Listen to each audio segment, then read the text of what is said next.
எப்படி இருக்கு பாருங்க. பெற்ற தாயை தெருக்குழாயில தண்ணி பிடிக்க வச்சவன், சொந்த அக்கா மகன் கொலை குற்றத்துல ஈடுபட்டு இருக்கிறாங்கிற சந்தேகம் வந்தவன ஏன் அவரை இன்னும் கைது செய்யலைன்னு சொன்னவன். எவ்வளவு தூய்மையும் நேர்மையுமாக ஆட்சி செய்தார்கள் நம்ம அப்பா காலத்துல தான், நம்ம தாத்தா காலத்துல தான்.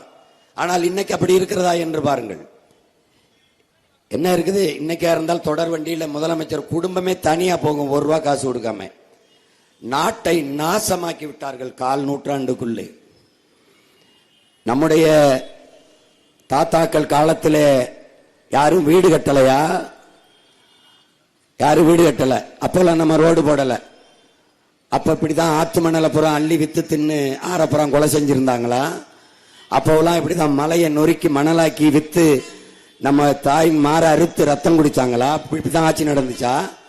தாத்தா காலத்துல அப்படி இலவசம் தாரேன், 1 கிலோ எண்ணெய் தாரேன், 1 லிட்டர் எண்ணெய் தாரேன், 1 கிலோ பருப்பு தாரேன், உங்களுக்கு ஃப்ரிட்ஜ் தாரேன், உங்களுக்கு டிவி தாரேன், உங்களுக்கு மிக்சி தாரேன், இப்படிதான் சொல்லிக்கிட்டு இருந்தாங்களா? உங்களுக்கு ஸ்கூட்டி தாரேன், இப்படிதான் சொல்லிக்கிட்டு இருந்தாங்களா? ஏன்? அவை நாட்டையும் மக்களையும் ஏமாற்ற நினைக்கவில்லை, நல்ல ஆட்சியை கொடுக்க வேண்டும் என்று நினைத்தார்கள். இவர்கள் அப்படி இல்லையே. தொலைக்காட்சியை திருப்ப முடியல, அலைபேசியை திறக்க முடியல. 2 குழந்தைய பள்ளிக்கூடம் விட்டு வருது. ஒரு தம்பி கேட்கிறாரு, சாப்பிடுறீங்களா? இல்ல, நாங்க பள்ளிக்கூடத்திலே சாப்பிட்டோம், எங்களுக்கு காலையிலே நல்ல உணவு கொடுத்துட்டாங்க. ஒரு திருப்பி ஒருத்தர் வராரு, ஒரு பிள்ளை பள்ளிக்கூடம் கல்லூரிக்கு போகுது. பஸ் டிக்கெட் எடுக்கின்ற காசு இல்லையே. இல்ல, 5 வருஷமா பஸ் ஃப்ரீ தான், ஒரு பொண்ணு சொல்லுது. திருப்பி ஒரு அம்மா வந்து, இந்தாம்மா உன் மகனுக்கு லேப்டாப் கேட்டியே, இந்தா அப்படின்னு. வேணாம், எங்களுக்கு கவர்மெண்ட் அரசே மடிக்கணினி கொடுத்துருச்சு, லேப்டாப் கொடுத்துருச்சு. ஒரு அம்மா திருப்பி 5000 ரூபாய் எங்க எல்லாருக்கும் வங்கி கணக்கில் போட்டு விட்டார்கள். எல்லாம் போட்ட, லேப்டாப் கொடுத்த, பஸ் பாஸ் கொடுத்த, காலையில சோறு போட்ட, படிச்சுட்டு வந்தவனுக்கு வேலை கொடுத்தியான்னு கேட்டா ஒரு வயல்ட்டும் பதில் இல்ல. படிக்க போற தங்கச்சிக்கு 1000, படிக்க போற தம்பிக்கு 1000, 3 வருஷத்துக்கு கொடுப்ப. படிச்சு முட்டா என்ன மைத்த கொடுப்ப, ஒன்னும் கொடுக்க மாட்டா. அப்ப 3000 இல்ல 30,000 சம்பாதித்துக் கொள்வதற்கு வேலையை கொடுக்கணும். அதுதான் ஆட்சி. தமிழ்நாடு தேர்வு ஆணையத்தில் தேர்தல் எழுதிவிட்டு 70 லட்சம் பேர் வேலை இல்லாமல் நிற்கிறான். 5000 தான் வேலை, 3500 பேர் தான் வேலை. அதுக்கு 50 லட்சம் பேர் வேலைக்கு எழுதுறான். 50 லட்சம் பேர் வேலைக்கு எழுதுறான். அத்தனை இளைஞன் படித்து விட்டு வெளியில வேலை இல்லாமல் நிற்கிறான். எப்படி இருக்கு பாருங்க. பாலுக்கு அழாத குழந்தை, வேலைக்கு அலையாத இளைஞன், கல்விக்கு இயங்காத மாணவன், இதுதான் என் கனவு இந்தியா என்ற அடிமை இந்தியாவில் முழக்கத்தை முன்வைத்தான் பகத்சிங். விடுதலை பெற்று 80 ஆண்டுகளாகி வேலை இல்லாத இளைஞர்கள் எத்தனை கோடி பேர், பசியோடு உறங்க செல்கிற பச்சிளம் குழந்தைகள் எத்தனை கோடி பேர், பசியோடு படுக்க செல்ற நாட்டின் குடிமக்கள் எத்தனை கோடி பேர். என்ன வளம் இங்க இல்லை? காட்டு வளமா, கனிம வளமா, கடல் வளமா, மலை வளமா, நிலவளமா, நீர் வளமா? எல்லா வளமும் இருந்து இந்த நாடு ஏன் இவ்வளவு ஏழ்மை வறுமையில் நிற்கிறது? எல்லாம் இருந்து இலவசங்கள் தந்தால் தான் வாழ முடியும் என்கிற நிலையில் என் நாட்டு மக்கள் நிற்க வேண்டிய தேவை ஏன் வந்தது? மாறி மாறி இவர்கள் பேரறிஞர் அண்ணா என்று சொல்கிறார்களே. அந்த பெருந்தங்கை நம்முடைய மதிப்பிற்குரிய ஐயா பக்தவச்சலம் அவர்கள் முதலமைச்சராக இருந்து தோற்று போகிறார். பேரறிஞர் அண்ணா அவர்கள் ஆட்சிக்கு வருகிறார்கள். ஐயா பக்தவச்சலம் முதலமைச்சர் வீட்டில் இருந்த நாற்காலிகள் அப்படியே எடுத்துக்கொண்டு அரசு வீட்டில் இருந்த கட்டட அந்த நாற்காலி எடுத்துக்கொண்டு பேரறிஞர் அண்ணா வீட்டுக்கு கொண்டு வருகிறார்கள் அதிகாரிகள். கேட்கிறாரு, என்ன இதுன்னு. ஐயா, முன்னாள் முதல்வர் பக்தவச்சலம் அவர் வீட்டில் இருந்தது, அதை இப்ப நீங்க தானே முதலமைச்சர், அதனால இந்த வீட்டில் போடுறதுக்கு எடுத்துட்டு வந்திருக்கோம். வேணா எடுத்துட்டு போயிரு. ஏன்? நாளைக்கு நம்ம ஆட்சி போச்சுனால இங்கிருந்து நம்ம வீட்டுல இருந்து தூக்கிட்டு போயிட்டு இருப்பான். வேணாம், எனக்கு இருக்கிறது போதும், அதெல்லாம் எனக்கு வேணாம், நீ எடுத்துட்டு போ. அரசாங்க நாற்காலியோ அரசாங்க கட்டுலோ எனக்கு வேண்டாம் என்று சொன்ன ஒரு எளிய மகன் பேரறிஞர் அண்ணா என்கிற பெருந்தகை. இப்படிதான் ஏமாத்தினாங்களா? இப்படிதான் ஆட்சி செஞ்சாங்களா? வாக்கை பறிக்க இப்படி இலவசங்களை வாரி வாரி இறைச்சி நாட்டு மக்களை ஏமாத்தினார்களா? ஒரு படித்திருக்கிறீர்கள், சிந்திக்கிற ஆற்றல் பெற்றிருக்கிறீர்கள், உள்ளங்கையிலே உலகத்தை பார்க்கிறீர்கள், மற்ற நாட்டில் எப்படி நிர்வாகம் நடக்கிறது என்பதை கவனிக்கிறீர்கள். நம்ம நாட்டில் எப்படி இருக்கிறது என்று கவனிக்கிறீர்கள்? மற்ற நாட்டில் மின்சாரம் எப்படி உற்பத்தி செய்து விநியோகிக்கப்படுகிறது? மற்ற நாட்டில் சாலை எப்படி போடப்படுகிறது? மற்ற நாட்டில் மழை நீர் கழிவு நீர் எப்படி வெளியேற்றப்படுகிறது? மற்ற நாட்டில் கல்வி எப்படி கொடுக்கப்படுகிறது? மற்ற நாடுகளில் மருத்துவம் எப்படி தரம் உயர்வாக இருக்கிறது? மற்ற நாட்டில் போக்குவரத்து எப்படி இருக்கிறது? இதையெல்லாம் உங்களால் உள்ளங்கையில் வைத்து பார்க்க முடிகிற வாய்ப்பை பெற்றும் நீங்கள் எப்படி இந்த நாட்டில் நடக்கிற இந்த கொடிய ஆட்சியை சகித்துக் கொள்கிறீர்கள்? எப்படி சகித்துக் கொள்கிறீர்கள்? ஒரே ஒரு வளம் கியூபா, கரும்பு. உலகத்தின் சர்க்கரை கிண்ணம் கரும்பை மட்டும் வைத்துக் கொண்டு தண்ணீர் விடைகிறானே எப்படி? கல்வி அரசிடம் இருக்கிறது, மருத்துவம் அரசிடம் இருக்கிறது, போக்குவரத்து அரசிடம் இருக்கிறது, மின் உற்பத்தி விநியோகம் அரசாங்கத்திடம் இருக்கிறது. எப்படி? ஏனென்றால் புரட்சியாளன் பிடல் காஸ்ட்ரோ என்ற புரட்சியாளனால் கட்டமைக்கப்பட்ட நாடு அது. அந்த நாட்டில் இப்படித்தான் இருக்கிறதா? இலவசங்கள் அறிவிப்பு இருக்கிறதா? அப்ப எவ்வளவு கொடுமையான ஒரு ஆட்சி முறையில் நாம் வாழ்ந்து கொண்டிருக்கிறோம் என்பதை என் அன்பு தம்பி தங்கைகள், என் அறிவார்ந்த பெற்றோர்கள் சிந்திச்சு பார்க்கணும். மாற்றம் மாற்றம் என்று பேசிக் கொண்டிருக்கிறோம். எதிலிருந்து மாற்றம்? அது எப்படிப்பட்ட மாற்றம்? அதான முக்கியம். இலவசம் அது ஒரு திட்டம், அது ஒரு கவர்ச்சி திட்டம். அதை இந்த 3 கட்சிகளும் அறிவிக்குது. இலவசம் இலவசம்.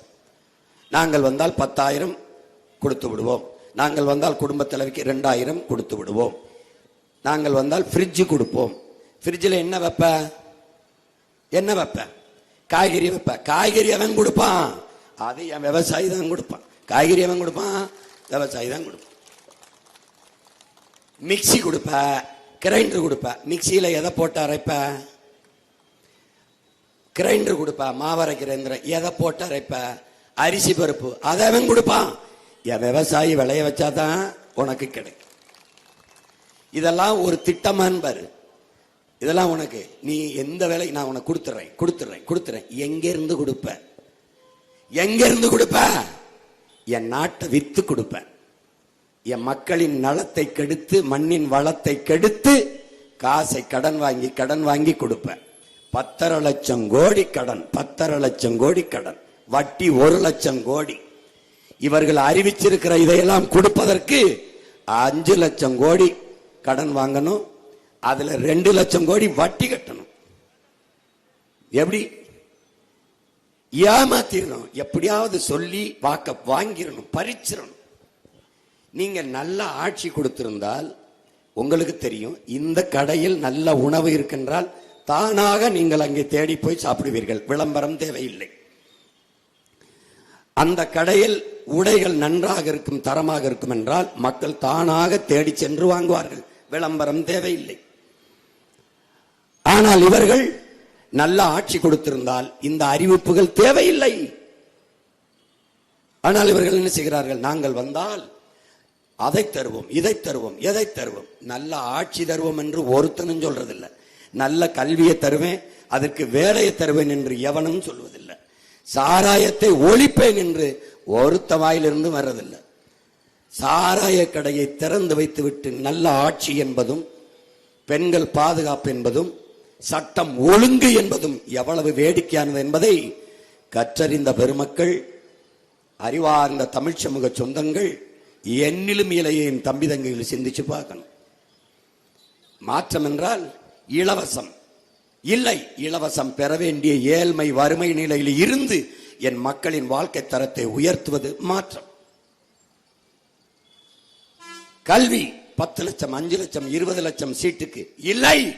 அறிவு, கல்வி மானுட உரிமை, கொடுக்க வேண்டியது அரசின் கடமை. தரமான கல்வி, சமமான கல்வி, எல்லோருக்கும் சரியான கல்வி, இலவசம். இது மாற்றம். கட்டணமில்லா கல்வி எல்லா குடிகளுக்கும் சமமாக சரியாக தரமாக கொடுப்பது மாற்றம்.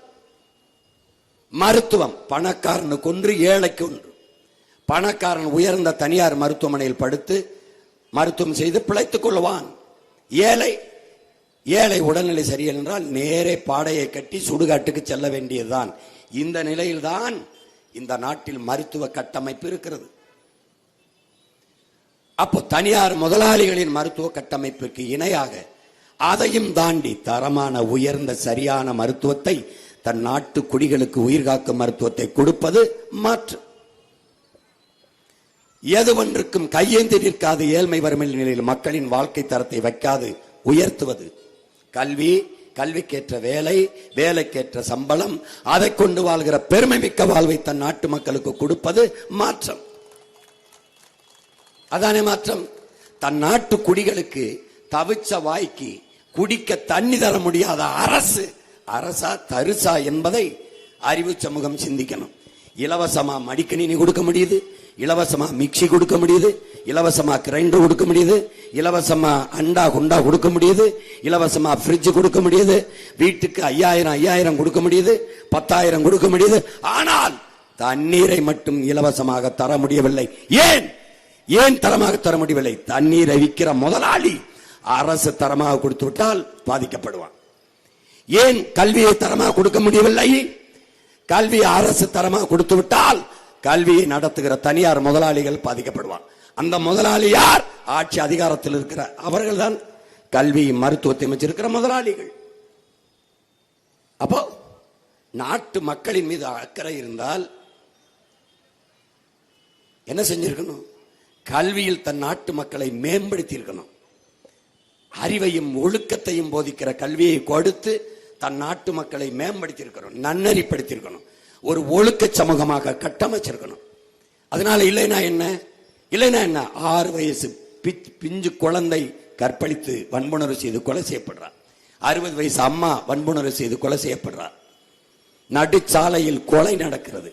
கொலையில் ஈடுபடுவர்கள் 18-20 வயது இளைஞர்கள் நிறைந்த போதையில் கணக்கில்லாத குற்றச் செயல்கள் இந்த நிலத்திலே நடக்கிறது.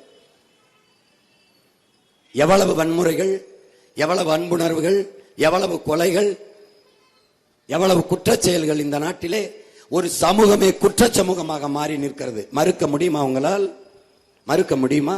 ஏன் திருடான்? ஏன் ஆட்சியாளனே திருடுறான், ஆட்சியாளனே கொள்ளையடிக்கிறான். திருடுவது சமூக குற்றமாக இல்லாமல் திருடுவது சமூக பெருமையாகிவிட்டது. மலையை திருடினால் பெருமை, மணல் அள்ளிவித்தால் பெருமை.